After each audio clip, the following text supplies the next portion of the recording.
Example છે. સવાલ છે, તમે જો પેરેન્ટ્સ તરીકે 10th સુધી IGCSE માં રાખવા માંગો છો તો તમે રાખો, પણ 11th 12th માં તમે CBSE માં એને લાવી દો તો તમારું કામ થઈ જશે. અને પહેલેથી જો અહીંયા બેઠેલા સ્ટુડન્ટ્સોમાં બધા પહેલેથી CBSE IGCSE કે આ બોર્ડમાં છે તો એને કોઈ ચિંતા કરવાનું કારણ નથી, કારણ કે તમે ઓલરેડી રાઈટ પાથ તમે ઓલરેડી ચૂઝ કરી લીધેલો છે. You are on the right track. તમે એકચ્યુઅલી રાઈટ ટ્રેક ઉપર છો. એક કમ્પેરિઝન બનાવ્યું છે નાનકડું, એવું પણ બધું ડિસ્કશન આપણું ઓલમોસ્ટ થઈ ગયું છે કે આ બોર્ડના કમ્પેરિઝન છે કે તમે જો CBSE લેશો તો ક્યુરિક્યુલમ એનો સ્ટેન્ડર્ડ છે જે ઇન્ડિયા બેઝ છે, અને IGCSE લેશો તો ઓલા ઓવરસીઝ રેકગ્નાઇઝ છે. એનું ફોકસ ઇન્ડિયન એક્ઝામ ઉપર છે, ઓલાનું ફોકસ ગ્લોબલ પ્રોસ્પેક્ટિવ ઉપર છે. કોસ્ટ જે હું વાત કરતો હતો, ઇન્ડિયામાં આપણા બોર્ડમાં ભણશું તો મોસ્ટ એફોર્ડેબલ છે. સ્કૂલોની ફીસ સ્ટેન્ડર્ડ છે, સ્કૂલો માટે તમારે ખાસ લાંબા ખર્ચા નહીં કરવા પડે. અને પેરેન્ટ્સ જે IGCSE ના ખર્ચા નથી કરી રહ્યા અને CBSE ના ખર્ચા કરે છે એની પાસે સ્કોપ રહે છે કે એક્સ્ટ્રા ક્લાસીસ ને એક્સ્ટ્રા એક્ટિવિટી કરાવી શકે, એટલે એની માટે આ મોસ્ટ એફોર્ડેબલ છે. International school definitely high cost વાળી છે. તમે ઇન્ટરનેશનલ રેકગ્નિશનની વાત કરો તો CBSE નું રેકગ્નિશન ડેફિનેટલી લિમિટેડ છે, ઇન્ડિયા પૂરતું જ છે, અને એનું રેકગ્નિશન ઓલ ઓવર વર્લ્ડ છે. લર્નિંગ સ્ટાઇલ મેં હમણાં જ કીધી એમ આપણી સ્ટ્રક્ચરલ એપ્રોચ છે, એટલે કે આપણો રટ્ટા મારવાના, બુક્સો વાંચવાની એ રીતનો આપણો એપ્રોચ છે, અને IGCSE નો પ્રેક્ટિકલ એપ્રોચ છે. તો આ રીતે બેસિકલી નક્કી હવે આપણે એ કરવાનું છે. હું હવે આનાથી આગળની વાત કરું તો આપણે વાત કરવી છે ગ્રેજ્યુએશનની. તો હું હવે ગ્રેજ્યુએશન કેવી રીતે કરીશ?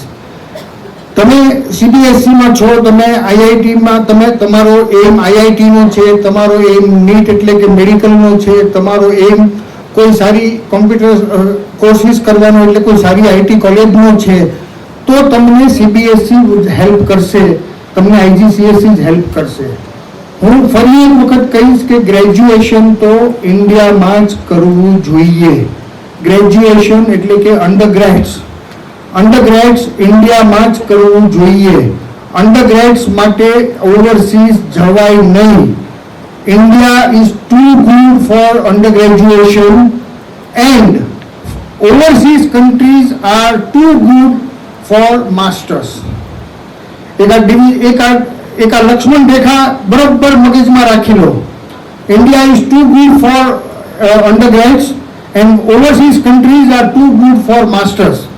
માસ્ટર્સ માટે દરેકે દરેક છોકરાઓએ જે અહીંયા બેઠા છે એ દરેક લોકો ગ્રેજ્યુએટ થયા પછી, તમે આજે ગ્રેજ્યુએટ ઇઝ નોટ ઇનફ, એટલે ગ્રેજ્યુએટ થયા પછી તમારામાંથી દરેક જેને બી પોસિબલ હોય એને માસ્ટર્સ કરવા માટે ઓવરસીઝ નહીં તો ઇન્ડિયામાં ઓછામાં ઓછું માસ્ટર્સ તો કરવું અને કરવું જ જોઈએ. તમને ઘણા બધા એક્ઝામ્પલો એવા આપું કે જેને અંડર ગ્રેજ્યુએશન ઇન્ડિયામાં જ કરેલા છે અને એ લોકો પછી ત્યાં જઈને માસ્ટર્સ કરી અને ખૂબ સક્સેસફુલ ગયા છે. ઇન્ડિયામાં માસ્ટર્સ કરવાનું રીઝન, ઇન્ડિયામાં અંડર ગ્રેજ્યુએશન કરવાનું કારણ એક જ છે કે ઇન્ડિયામાં તમે જ્યારે અંડર ગ્રેજ્યુએશન કરશો, આમાં કદાચ કોઈ સ્ટુડન્ટ એન્જિનિયરિંગના હશે, કોઈ સ્ટુડન્ટ કદાચ મેડિકલના બી હશે, તો દરેકને ખ્યાલ છે કે આપણો એન્જિનિયરિંગ અને મેડિકલનો કે પછી ઇવન કોમર્સનો, તમે આજે BCom કરો, CA કરો, CFA કરો, BBA કરો, જે કંઈ બી તમે કોમર્સ સ્ટ્રીમમાં કરો છો, આર્ટ્સ સ્ટ્રીમમાં કરો છો, સાયન્સમાં કરો છો, ટેકનોલોજીમાં કરો છો કે પછી મેડિસિનમાં કરો છો, તમે કોઈ બી સ્ટ્રીમમાં તમે સ્ટડી કરો છો તો એ દરેકે દરેક સ્ટ્રીમમાં આપણે અંડર ગ્રેજ્યુએશન વખતે ઇન્ડિયાના ક્યુરિક્યુલમ એવી રીતે સેટ કરેલા છે કે તમને મલ્ટિપલ સબ્જેક્ટ ભણાવવામાં આવે છે.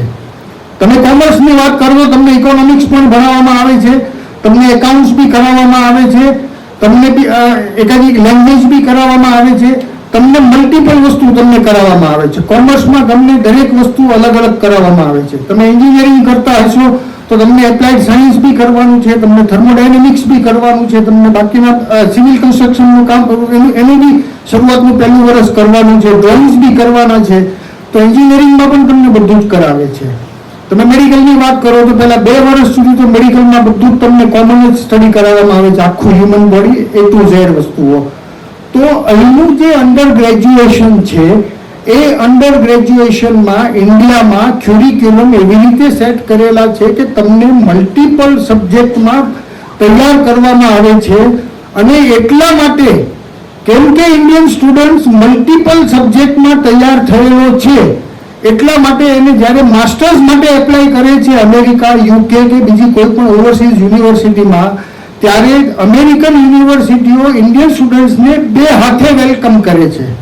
The reason is very simple કે એ ઇન્ડિયાનો સ્ટુડન્ટ જે છે એ મલ્ટિપલ વસ્તુઓમાં સ્ટડી કરીને આવ્યો છે. તમને આઈજીસીએસસી તમે કરતા હશો ને તમારે 12th પછી બહાર જવાનું છે, તો તમે જ્યારે અંડર ગ્રેજ્યુએશન કરવા માટે બહાર જાઓ છો તો ઓવરસીઝમાં સિસ્ટમ એવી છે કે ત્યાં આગળ તમને મેજર્સ અને માઇનર્સ કહેવામાં આવે છે કે તમે કોઈ એક મેજર્સ લઈ લો. તમારે સાયકોલોજી ભણવી છે તો psychology would be your major, then rest all the subject would be your minor. એટલે તમને 4 વર્ષ સુધી સાયકોલોજી જ ભણાવવામાં આવશે. હવે તમારું બીજા વર્ષે એમાંથી ઇન્ટરેસ્ટ લૂઝ થઈ ગયો, અગર તો સેકન્ડ યર તમને એમ લાગે કે તમે આ વસ્તુમાં એક્સેલ કરી શકો એમ નથી એવું તમને ફીલ થાય, તો તમે ત્યાંથી પાછા વળવાનો કોઈ રસ્તો નથી, ત્યાંથી કોઈ યુ ટર્ન નથી. તમે એક વખત એક મેજર લઈ લીધું, જે મેજર્સ અને માઇનર્સની સિસ્ટમ છે ત્યાં અંડર ગ્રેજ્યુએશનની, એક મેજર લઈ લીધું એટલે એ મેજરમાં જ તમારે આગળ ભણવાનું છે 4 વર્ષ. તમારી પાસે કોઈ યુટર્નનો રસ્તો નથી. અને એટલા માટે ઓવરસીઝમાં અમે જોયેલું છે કે ઘણા બધા અંડર ગ્રેજ્યુએટ્સના સ્ટુડન્ટો આજે 30%થી વધારે લોકો ડિપ્રેશનમાં હોય છે. અહીંયા કોઈ ડિપ્રેશન સાંભળ્યું જ નથી. એનએમમાં જઈને મસ્ત મજા કરવાની ને થોડું ભણવાનું, કોઈ ડિપ્રેશનમાં આવે જ નહીં. આવે તો સામાવાળો આવે, આપણે તો આવી જ નહીં. એટલે અહીંયા અંડર ગ્રેજ્યુએટના સ્ટુડન્ટને કોઈ ડિપ્રેશનમાં સાંભળ્યું, કોઈએ ક્યાંય જોયું? અમેરિકામાં આજે 30% સ્ટુડન્ટો ડિપ્રેશનમાં છે, કારણ એ લોકોએ અમુક મેજર્સ લઈ લીધા. હવે એ મેજર એ લોકોને એમ થાય છે કે આ તો અમારું મેજર્સમાં અમે યા તો અમે આની માટે કોમ્પિટન્ટ નથી, યા તો હવે મને એ ગમતું નથી, યા તો હું આમાં એક્સેલ કરી શકતો નથી. સો દેટ ઇઝ હાઉ એ લોકો એક્સેલ કરી શકતા નથી. એટલે એ લોકોના આ મેજર્સની વાત થાય છે. અને ત્યાંનો ગ્રેજ્યુએટ થયા પછી પણ માસ્ટર્સ તો એને કરવાનું જ છે. હવે જે રીતે મેજર્સમાં એને ગ્રેજ્યુએટ થયો તો એને એ જ સબ્જેક્ટમાં માસ્ટર્સ કરવું પડશે. એની માટેના માસ્ટર્સના ચોઇસ બી નથી વધતા. ઇન્ડિયાનો સ્ટુડન્ટ ઇલેક્ટ્રિકલ એન્જિનિયરિંગ કરીને જાય અને ત્યાં આગળ માસ્ટર્સ ઇન પ્રોડક્શન ટેકનોલોજી કરવું હોય તો એને 4 હાથે વેલકમ કરે છે, કારણ કે એને ખબર છે કે આ પ્રોડક્શન એન્જિનિયરિંગ પણ ભણીને આવ્યો છે ડ્યુરિંગ ધ કોર્સ. એટલે એને પ્રોડક્શન એન્જિનિયરિંગમાં માસ્ટર્સ કરવા માટે મળે છે. ઇન્ડિયાના સ્ટુડન્ટ્સને મેટલર્જિકલ એન્જિનિયરિંગ કરીને પણ ગયો હોય અને એને ત્યાં આગળ જઈને મેનેજમેન્ટનો કોર્સ કરવો હોય તો એને ત્યાં 4 હાથે વેલકમ કરે છે. તમે દાખલાઓ જોજો, કોઈ બી ક્યારેય પણ ગૂગલના સુંદર પિચાઈ હોય કે માઇક્રોસોફ્ટના સત્યા નાડેલા હોય. સત્યા નાડેલાએ ગ્રેજ્યુએશન ક્યાંથી કર્યું? BITS પિલાણી. બી ઇલેક્ટ્રિકલ BITS પિલાણી. ગૂગલના સુંદર પિચાઈએ ક્યાંથી કર્યું? IIT ખડગપુર, બી ઇલેક્ટ્રિકલ્સ. આ બધા જ લોકોએ અહીંયાથી એન્જિનિયરિંગ કરીને ગયા છે. આપણો ટ્વિટરનો પરાગ સંઘવી IITનો સ્ટુડન્ટ્સ. તમે યુ નેમ ઇટ, અમેરિકાની આજે લગભગ 70%થી વધારે કંપનીઓમાં CEO તરીકે ઇન્ડિયન લોકો કામ કરે છે. શું કરવા ઇન્ડિયન લોકો કામ કરે છે? આ બધા જ લોકોએ ઇન્ડિયામાં ગ્રેજ્યુએશન કરેલું છે. ઇન્ડિયામાં ગ્રેજ્યુએશન કરીને આ બધા જ લોકોએ ડબલ માસ્ટર્સ કર્યા છે. પહેલું માસ્ટર્સ કર્યું ટેકનોલોજીમાં. અહીંયાથી ઇલેક્ટ્રિકલ એન્જિનિયરિંગ ભણીને ગયેલા સુંદર પિચાઈ હોય કે અહીંયાથી મેટલર્જિકલ એન્જિનિયરિંગ ભણીને ગયેલા સત્યા નાડેલા હોય, એમણે પહેલા ત્યાં આગળ જઈને ઇલેક્ટ્રોનિક્સ ઓર આઈટી ઓર સોફ્ટવેરમાં માસ્ટર્સ કર્યું. ક્યાં મેટલર્જિકલ ને ક્યાં આઈટી પણ એ લોકોને કરવા દે છે. એ લોકોએ ત્યાં પહેલા ટેકનોલોજીમાં માસ્ટર્સ કર્યું. ટેકનોલોજીમાં માસ્ટર્સ કરીને એક અમુક લેવલથી જોબ સ્ટાર્ટ કરી. 5 વર્ષનો 10 વર્ષનો વર્ક એક્સ લઈ અને પછી મેનેજમેન્ટમાં માસ્ટર્સ કરવા માટે નીકળ્યા. એટલે MBA કર્યું, સેકન્ડ માસ્ટર્સ. MBA કર્યું. MBA કરી આજે ટેકનોલોજીમાં માસ્ટર્સ છે, મેનેજમેન્ટમાં માસ્ટર્સ છે, ઇન્ડિયન દિમાગ છે. ઇન્ડિયન સિસ્ટમ છે, પ્રેક્ટિકલ એની બધી વસ્તુઓની ખબર છે, એને સીઈઓ બનતા કોણ રોકશે? Nobody can stop it. અને આ બધા લોકોએ આપણે ઇન્ડિયાનું નામ ત્યાં રોશન કર્યું છે. એનું કારણ ફક્ત અને ફક્ત એટલું જ છે કે આ બધા જ લોકોએ ઇન્ડિયામાં ગ્રેજ્યુએશન કરેલું છે. ઇન્ડિયાનું ગ્રેજ્યુએશન હશે. અહીંયા અંડરગ્રેડ્સ ઇન્ડિયામાં જ કરાય. અંડરગ્રેડ્સ તમારે શેમાં કરવું છે? કોમર્સમાં કરો, સીએ, સીએફએ, એસીસીએ, ઘણી બધી લાઈનો ખુલી ગઈ છે. બીબીએ, ઘણી બધી લાઈનો છે કોમર્સ માટે છે. આર્ટ્સ માટે ઘણી બધી અલગ અલગ લાઈનો છે. આર્ટ્સ માટે પણ સાયન્સના સ્ટેમના કોર્સિસ કોઈ બી નક્કી કરીએ સ્ટેમ માટે તો અનાપ શનાપ કોર્સો છે. એટલે કે બધા જ એન્જિનિયરિંગની ફેકલ્ટીઓ છે, દુનિયાભરની એન્જિનિયરિંગની ફેકલ્ટીઓ છે. મેડિકલ માટેના આપણા મેડિકલના કોર્સિસ છે, પેરામેડિકલના કોર્સિસ છે.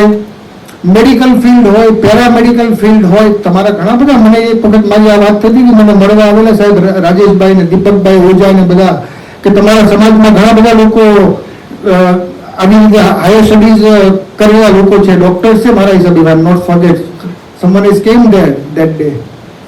શું નામ? Vedanti was there. Yeah, doctor છે. એટલે એને તમારે પર્સનલી તમે જોશો તો તમને ખ્યાલ આવશે કે આ સ્ટુડન્ટોએ કેટલી મહેનત કરેલી છે અને ડે ફર્સ્ટથી એ લોકોએ રાઈટ પાથ ચૂઝ કરેલો છે. તમને ફક્ત રાઈટ પાથ ચૂઝ કરવાનો છે. ગ્રેજ્યુએશન માટે તમે મહેરબાની કરીને કોઈ લોકો બહાર જવાનું વિચારશો નહીં. બહુ જ મોંઘું છે. 4 વર્ષનો કોર્સ એટલે તમારું એવરેજ 20 થી 25 લાખ રૂપિયાની ફીસ અને 10 લાખ રૂપિયાનું રહેવાનું, એટલે 30-35 લાખ રૂપિયા એક વર્ષના ઓવરસીઝમાં થતા હોય છે. 4 વર્ષના 1 કરોડ રૂપિયા ભરશો અને ત્યાર પછી માસ્ટર્સ તો એને કરવું જ પડશે. એટલે પાછા માસ્ટર્સનો કોર્સ કરશો. એટલે આ બધો ખર્ચો, આ બધી વસ્તુઓને જો અગર નજર સમક્ષ રાખવામાં આવે અને પહેલેથી પ્રોપર કેલ્ક્યુલેશન કરવામાં આવે અને પહેલેથી જો વ્યવસ્થિત રીતે એનું સ્ટડી કરી અને પહેલેથી જો પ્રોપર પાથ ચૂઝ કરવામાં આવે તો તમે પહેલેથી જ આ રીતનું નક્કી કરીને રાખશો તો તમે એકચ્યુઅલી રાઈટ પાથ ઉપર જશો. Under graduation has to be done in India. Under graduation is too good in India. It may be any stream, it may be commerce, it may be science, it may be medicine, it can be any stream in India, but undergraduation is too good in India. And post graduation માટે તમે definitely બહાર જજો. Post graduation બહાર જવું બહુ જરૂરી છે. કદાચ પોસ્ટ ગ્રેજ્યુએશન માટેની મિથ એવી હોય કે સાહેબ પોસ્ટ ગ્રેજ્યુએશન તો 50-60 લાખ રૂપિયાનો કોર્સ થાય અને અમે એ 50-60 લાખ રૂપિયા કેવી રીતે ભરી શકીએ પોસ્ટ ગ્રેજ્યુએશન માટેના. તો હું તમને કહી દઉં કે આજકાલ ગવર્મેન્ટે એટલી બધી સ્કીમો નક્કી કરીને આપી છે કે તમારે પોસ્ટ ગ્રેજ્યુએશનનો એટલો બધો ખર્ચો, કદાચ ખર્ચો એ 60 લાખનો જ આવે છે, પણ ગવર્મેન્ટ અલગ અલગ રીતે તમને એ પૈસા ઊભા કરી આપે છે અલગ અલગ સ્કોલરશિપના માધ્યમથી. અને એ સિવાય એ સ્કોલરશિપ છોડીને આજકાલ દરેક બેંકો અને નોન બેન્કિંગ ફાઇનાન્શિયલ કંપનીઝ એટલે કે એનબીએફસી, એટલી બધી એનબીએફસીઝ હવે થઈ ગઈ છે કે આ બધી એનબીએફસીઝ હાયર એજ્યુકેશન માટે તમે જો સારી યુનિવર્સિટી ક્રેક કરો, સારા માર્ક્સ તમે ગ્રેજ્યુએશનમાં સારા તમે સીજીપીએ લાવો, તમારો જીપીએ સારો હોય અને તમે 8.5 પ્લસનો જીપીએ તમારો હોય, તમારે જે એન્ટ્રન્સ એક્ઝામ આપવી પડે, ટોફેલ છે, જીઆરઈ છે, એ તમે કોઈ બી સારી એક્ઝામ આપો અને એમાં પણ તમે જો સારો સ્કોર કરો તો સારી યુનિવર્સિટી ઓવરસીઝમાં ક્રેક કરવી એ મોટી વાત નથી. કારણ કે એ લોકો ઇન્ડિયન સ્ટુડન્ટ્સને ગોતતા જ હોય છે. એ લોકો they want Indian students to come here.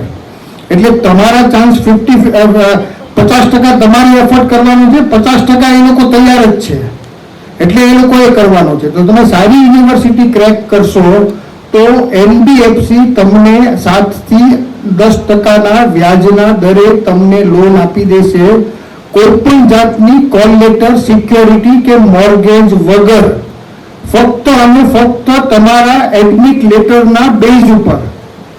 એટલે એનબીએફસી અત્યારે એનબીએફસી ગણો, પ્રાઇવેટ બેંક ગણો, આઈસીઆઈસીઆઈ, એક્સિસ બેંક, યશ બેંક, આઈડીએફસી બેંક, આ બધી પ્રાઇવેટ બેંક કે ગવર્મેન્ટ રેકગ્નાઇઝ બેંક, આ બધી જ બેંકો અત્યારે પોસ્ટ ગ્રેજ્યુએશન કરવા માટે ઇન્ડિયામાં હોય કે ઓવરસીઝ હોય, તમે ઇન્ડિયામાં સારી યુનિવર્સિટી ક્રેક કરશો, તમે એસપી જૈન ક્રેક કરશો MBA કરવા માટે, કે તમે NMIS મીઠીબાઈ ક્રેક કરશો, NMIS ક્રેક કરશો, તો તમને NMIS ની ફી 22 લાખ રૂપિયાની છે. 22 લાખમાંથી તમને 18 લાખનું ફાઇનાન્સ થઈ જશે. તમારે કંઈ કરવાનું નથી, તમારે ફક્ત મેરિટ્સ લાવવાના છે. પેરેન્ટ્સોએ પણ બહુ ચિંતા કરવાની જરૂર નથી, ખાલી એને મેરિટ્સ લાવવાનું કહો. તમને જો તમારો દીકરો કે દીકરી મેરિટોરિયસ હશે, તમારી પાસે એને સાચો પાથ પહેલા દિવસથી તમે એને સાચો પાથ ચૂઝ કરાવ્યો હશે, અને જો એ દીકરો એમાં એક્સેલ કરે છે, એ દીકરો કે દીકરી એમાં એક્સેલ કરે છે અને એ મેરિટોરિયસ છે, તો એને પોસ્ટ ગ્રેજ્યુએશન કે પોસ્ટ ગ્રેજ્યુએશન કરવા માટે તમારે ઇન્વેસ્ટમેન્ટ કરવાની જરૂર નથી. તમને પૈસા ગવર્મેન્ટ ઓફ ઇન્ડિયાની ઘણી બધી સ્કીમો અગર તો આ બધી બેંકો દ્વારા વ્યાજ સાથે આપવામાં આવે છે. ઠીક છે, વ્યાજ લાગે છે, 8-10% વ્યાજ લાગે છે. એ વ્યાજને પણ ઘણી બધી કેલ્ક્યુલેશનો છે. ક્યારેક કોઈ રૂબરૂ કોઈને ઓવરસીઝ જવું હોય તો એ પેરેન્ટ્સ મને જરૂરથી સંપર્ક કરે, હું એમને આખું ગણિત સમજાવીશ. કદાચ એની માટેનું રાઈટ પ્લેટફોર્મ નથી, કારણ કે અહીંયા બધા ઓવરસીઝ જવાવાળા નથી. અમે લોકો ઓવરસીઝને એક અલગ સેમિનાર કરીએ છીએ, ત્યારે આખી કેલ્ક્યુલેશન સમજાવીએ છીએ. પણ ઓવરસીઝ જવા માટે પણ ગ્રેજ્યુએશન અહીંયા થયા પછી માસ્ટર્સ કરવા માટે સ્ટુડન્ટ્સને અગર મેરિટોરિયસ હોય અને સારા બધા એન્ટ્રન્સના સ્કોર સારા લાવે તો એને ઓવરસીઝ જવા માટે બેંકો તમને એડમિટ લેટરના બેઝ ઉપર પૈસા આપે છે. કોઈ જાતની કોલ લેટર સિક્યોરિટી, ઘરના પેપર, ઓફિસના પેપર, બીજા પેપર, કોઈ પેપર તમારા આપવાના નથી. અને એને સ્ટુડન્ટ્સને એના એડમિટ લેટરના બેઝ ઉપર લોન મળે છે. એ લોન મળ્યા પછી તમે જ્યાં સુધી માસ્ટર્સ ન થાવ, એટલે કે 2 વર્ષના કોર્સ હોય છે સામાન્ય રીતે ગ્રેજ્યુએશન થયા પછી, 2 વર્ષ સુધી તમે માસ્ટર્સ ન કરો ત્યાં સુધી તમારે એક પણ હપ્તો ભરવાનો આવતો નથી. 6 મહિનાનું બીજું મોનિટોરિયમ આપે છે, એટલે 30 મહિના, તમારા 24 મહિના સ્ટડી ના થાય and 6 months more, so like 30 months or 36 months સુધી તમારે એક પણ પૈસો ભરવાનો હોતો નથી. અને ત્યાર પછી ત્યાં સુધીમાં તમે જોબ ઉપર લાગી ગયા હો, એટલે તમે જોબ ઉપર લાગી ગયા એટલે તમારી ઇન્કમ ચાલુ થઈ ગઈ હોય, અને તમારી ઇન્કમ ચાલુ થઈ ગઈ હોય એટલે તમને 3 થી 5 વર્ષની અંદર તમારે એ પૈસા ભરપાઈ કરવાના રહે છે. તમે આમાં એની ઇનસાઇડ સ્ટોરી સમજો કે એણે તમને પૈસા આપ્યા છે તમારા એડમિટ લેટર ઉપર. તમારી પાસેથી કોઈ કોલ લેટર સિક્યોરિટી લીધી નથી, તમારી પાસે કોઈ મોર્ગેજ લીધું નથી, તમારી પાસે કોઈ ગેરંટી માંગી નથી, એટલે એને એડમિટ લેટર ઉપર આપ્યું છે. એડમિટ લેટરમાં જે યુનિવર્સિટીમાં જે કોર્સ તમે સિલેક્ટ કર્યો છે એનો તમારી કરતા એ બેંકને વધારે વિશ્વાસ છે કે આ છોકરો એમ્પ્લોયેબલ છે. આ 6 મહિના, આ 24 મહિનામાં ભણી અને 25મા મહિને આને નોકરી લાગી જવાની છે, અને 26મા મહિને આને પગાર આવી જવાનો છે, અને આને પૈસા હું આપીશ તો 26મા મહિનાથી કે 30મા મહિનાથી મને મારા પૈસા પાછા મળી જવાના છે. એટલે આ બેંકની થોટ પ્રોસેસ છે કે બેંકોને ખબર છે કે હું એડમિટ લેટર ઉપર પૈસા આપું છું, અને એડમિટ લેટર ઉપર તમને 85% સુધીની લોન મળે છે. એટલે 60 લાખ રૂપિયાનો ખર્ચો જોઈ અને કોઈ પણ પેરેન્ટ્સ પોતાના મેરિટોરિયસ દીકરા દીકરીને ના ન પાડતા. 60 લાખનો ખર્ચો હોય તો ભલે હોય, પણ તમારા દીકરા દીકરી જો મેરિટોરિયસ છે અને એને માસ્ટર્સ માટે અમેરિકા કે US, હા કન્ટ્રી પ્રોપર પસંદ કરજો. ઓસ્ટ્રેલિયા, ન્યુઝીલેન્ડ, કેનેડા જેવા કન્ટ્રી પસંદ નહીં કરતા. કેનેડામાં દુનિયાભરની તકલીફો આપણે બધા જ વાંચી રહ્યા છીએ. બાકીના કન્ટ્રીમાં ઘણું બધું છે, આમાં એના પ્લસ માઇનસ પોઈન્ટ છે. ક્યારેક ખાલી ઓવરસીઝના સ્ટુડન્ટો સાથે બેસશું તો ઘણી બધી ડિટેલમાં ચર્ચા કરશું. પણ અત્યારે ઓવરઓલ ખાલી એટલું કહેવું છે કે તમારે પહેલું રાઈટ પાથ અહીંયા પસંદ કરવાનું છે. ગ્રેજ્યુએશન તમે ઇન્ડિયામાં કરશો, માસ્ટર્સ કરવા માટે તમે ડેફિનેટલી બહાર જશો, અને માસ્ટર્સ તમે કરશો એટલે તમારી પાસે ઘણા બધા ઓપ્શન તૈયાર થઈ જશે. અને હું આજે આ બધા સંસ્થાના વડીલો બેઠા છે એમને ખાસ મારે કહેવું છે કે સાહેબ આ છોકરાઓને માસ્ટર્સ કરવા માટે સપોર્ટ કરો. આ તમારા છોકરાઓને તમે ખાલી 5-25 લાખ રૂપિયાનું એક કોર્પસ તૈયાર કરો. તમને આ છોકરાઓ 20-25 લાખ રૂપિયાનું તમારું કોર્પસ હશે, 2 વર્ષ માટે એને તમે જે આપી શકો એ વગર વ્યાજના પૈસા આપો, ત્યાંથી વ્યાજના પૈસા બેંકોમાંથી મળશે, પણ વગર વ્યાજના પૈસા આ છોકરાઓને આપો. બીજા વર્ષે તમને જેવો ગ્રેજ્યુએશન થઈ જશે એટલે 2.5મા વર્ષે તમને એ છોકરો પૈસા પાછા આપી દેશે, અને તમારું 2.5મા વર્ષ 3 વર્ષનું સર્કલ એની મેળે ઓટોમેટિક ચાલતું રહેશે. જેવા સ્ટુડન્ટ્સને પહેલા 2 વર્ષના પૈસા પાછા આવ્યા, તમે નવા સ્ટુડન્ટ્સને આપ્યા, જેવા નવા પાછા એના પછીના વર્ષના આવ્યા, તમે નવાને આપ્યા. તમારું સર્કલ એવી રીતે ચાલતું રહેશે. અને હું તમને ગેરંટી કહું છું કે એક વિદ્યાર્થી એક વખત માસ્ટર્સ કરવા માટે અહીંયાથી બહાર જશે, અહીંયાથી સાચી લાઈનમાં ગ્રેજ્યુએટ થશે, બહાર એક વખત ઓવરસીઝમાં માસ્ટર્સ કરવા માટે જશે. એક વિદ્યાર્થીને જો તમે ભણાવશો એટલે એ વિદ્યાર્થી આખા પરિવારનો બોજ ઉપાડી લેશે, એની મને ખાતરી છે. અને એક સ્ટુડન્ટને ભણાવશો એટલે એ બીજા 5 સ્ટુડન્ટને ભણાવશે, અને એ 5 વાળી સાયકલ આવનારા 1 દશકાનો ખાલી સમય નક્કી કરશો ને તો તમારા 500 પરિવારો, ગેરંટીથી કહું છું કે જે આજે માગવા માટે આવ્યા છે ને એ તમને કાલે દેવા માટે આવશે. 100% તમને દેવા માટે આવશે. અમારા દાખલા છે, મારા શરૂઆતની પરિચયમાં અનુકૂળ એવું બતાવ્યું હતું ને કે અમે 100 થી 150 સ્ટુડન્ટ્સને અમેરિકા મોકલા છે. ઝાલાવાડ સમાજ એટલે કે જે સમાજમાંથી હું આવું છું, ઝાલાવાડ જૈન સમાજ, એ જૈન સમાજમાંથી તો અમે 3 વર્ષ પહેલા ચાલુ કર્યું. એની પહેલા અમે જૈન જાગૃતિ સેન્ટર કરીને એક અમારું એક કલ્ચરલ ગ્રુપ ચાલે છે, બહુ વર્ષો જૂનું ગ્રુપ છે, જેજેસી નામથી ઓળખાય છે, જૈન જાગૃતિ. અને બીજું ગ્રુપ છે જીતો. એ આ બંને ગ્રુપમાં અમે એજ્યુકેશનમાં છેલ્લા 12-15 વર્ષથી સહાય કરી રહ્યા છીએ, અને વિદ્યાર્થીને 3 થી 5 લાખ રૂપિયા આપીએ છીએ વગર વ્યાજના. 60 લાખની સામે કંઈ જ નથી, પણ આજે 5 લાખથી શરૂઆત કરીએ છીએ. 5 લાખ જેજેસી આપે તો 5 લાખ જીતો આપે તો 5 લાખ ઝાલાવાડની સંસ્થા તરીકે અમે આપીએ, એટલે સ્ટુડન્ટ્સને 15 લાખ થઈ જાય. પણ એ પૈસા અમે આપીને આજે જેજેસી અને જીતોમાં લગભગ છેલ્લા 10 વર્ષમાં 1200 થી વધારે છોકરાઓ અમેરિકા પહોંચી ગયા છે. અને એ 1200 થી વધારે છોકરાઓએ અમારા જૈનોના પરિવારમાં 3600 થી વધારે પરિવારો પગભર થઈ ગયા છે. You see the multiplication, effect of multiplications. તમે આજે ખાલી 10 છોકરાઓને ભણાવો સાહેબ, વધારે નહીં. છોકરાઓને રાઈટ પાથ ચૂઝ કરવાનો કીધું છે. હવે નથી માનતો કે આમાં કોઈને મિથ હોય કે કોઈને કોઈ કોમ્પ્લિકેશન હોય કે કોઈને કંઈ આમાં સમજ ન પડતી હોય. તમે છોકરાઓને રાઈટ પાથ ચૂઝ કરાવો. રાઈટ પાથ ચૂઝ થયા પછી એને આગળ ભણવા દો, ગ્રેજ્યુએશન એને ઇન્ડિયામાં કરવા દો, કોઈ પણ લાઈન હોય ઇન્ડિયામાં ગ્રેજ્યુએશન કરી લેવા દો. અને એક વખત ઇન્ડિયામાં ગ્રેજ્યુએશન કરશે અને જો એ માસ્ટર્સ કરવા માટે બહાર જાય તો એને સપોર્ટ કરો, ભરપૂર સપોર્ટ કરો, તમારાથી જે થાય એ સપોર્ટ કરો. પણ કદાચ સપોર્ટ ન થાય તો ઇન્ડિયા કોઈ સ્ટુડન્ટે કે પેરેન્ટ્સે ડરવાની કોઈ જરૂર નથી, કારણ કે બેંકો બેઠી છે. તમારા એડમિટ લેટર ઉપર તમને પૈસા આપે છે 85% સુધી.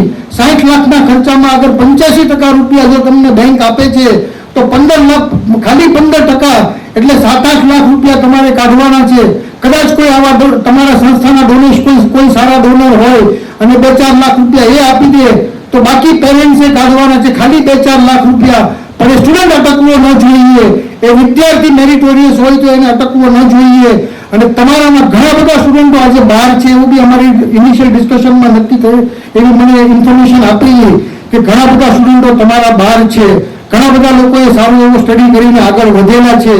આવા સ્ટુડન્ટોને ઇન્વોલ્વ કરો.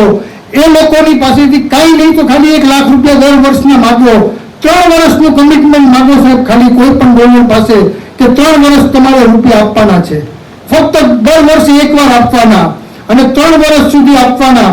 એક કમિટમેન્ટ ખાલી 3 વર્ષ સુધીનું હો તમારું સાહેબ. આ 3 વર્ષનું કમિટમેન્ટ તમારી સાયકલ અને તમારું સર્કલ કમસે કમ બીજા 100 પરિવારને તમે ઊંચા લાવી દેશો એની મને ખાતરી છે. કમસે કમ તમારા જ્ઞાતિમાંથી 100 પરિવારો ઉપર આવી જશે આવતા 5 વર્ષમાં. ટાર્ગેટ રાખો કે આવતા 5 વર્ષમાં તમારે 100 પરિવારોને એડ્યુકેટ કરવા છે, એને માસ્ટર્સ. અને આ તમે ઇન્ડિયામાં પણ કરી શકો છો, ઇન્ડિયામાં પણ માસ્ટર્સ કરાવો. અને જે મેં વાત કરી કે ઓવરસીઝમાં લોન આપે છે, ઇન્ડિયામાં પણ આપે છે. તમારી ઇન્સ્ટિટ્યૂટ પ્રોપર હોવી જોઈએ. તમે જે નક્કી તમે જે ક્રેક કરો, તમે એસપી જેમ ક્રેક કરવાની, તમારે એનએમઆઈએસ ક્રેક કરવાની. તમારે ઓર્ડિનરી પછી વિદ્યાલંકારમાં નહીં જવાનું, કે વિદ્યાલંકારમાં જઈને કાંઈ ન થાય, ત્યાં કોઈ રૂપિયા ન આપે તમને, એ પ્રાઇવેટ છે. પણ તમે NMIS કરો, તમે SP જૈન કરો, તમને કોઈ રૂપિયા માટે રોકી નહીં શકે. સારામાં સારી ઇન્સ્ટિટ્યૂટ ક્રેક કરો, સારામાં સારું અહીંયા પેલા ગ્રેજ્યુએશન કરો.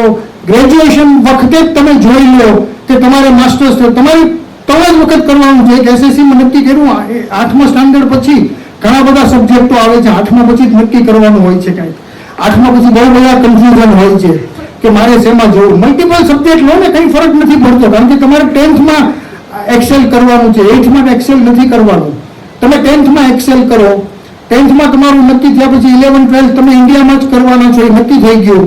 11, 12માં IIT તમારે લેવું છે તો JEE માટે તૈયારી કરો, મેડિકલમાં જવું છે નીટની તૈયારી કરો, કોમર્સમાં જવું છે ટેટની તૈયારી કરો, જે બી તમારે તૈયારી કરવી છે, CFA કરવું છે, CA કરવું છે, ACCA કરવું છે, તમારે જે કરવું છે એની તૈયારી ચાલુ કરો.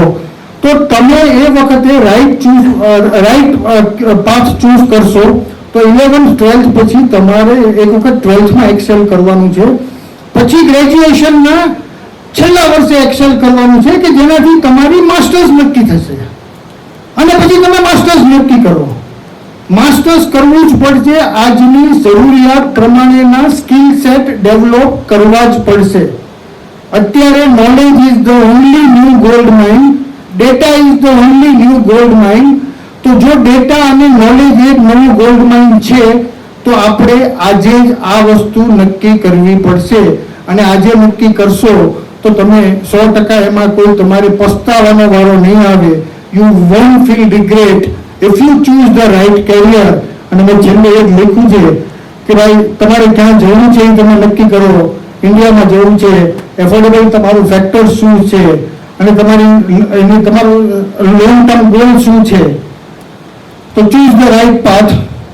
તમારું જો CBSE તમારે ઇન્ટરનેશનલ જવું છે તો તમે IB અને IGCSE ચૂઝ કરો.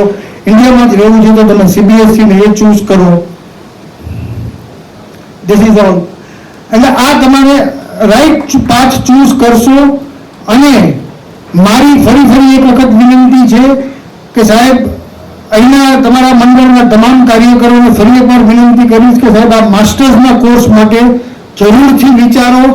માસ્ટર્સના કોર્સનું તમે જરૂરથી કાંઈ ને કાંઈ ફંડ માટે વિચારો. અને એ ફંડ તમે જો ઊભું કરશો તો તમારો વિકાસ, તમારા સમાજનો વિકાસ, અને એક સ્ટુડન્ટ બીજા 10 સ્ટુડન્ટને ખેંચી લાવશે એમાં કોઈ શંકાને સ્થાન નથી. અને એના સમાજના વિકાસને કોઈ રોકી શકશે એમાં કોઈ શંકા નથી. આ રીતે આપણે આગળ વધશું તો 100% સમાજનો વિકાસ થતો રહેશે. Thank you so much.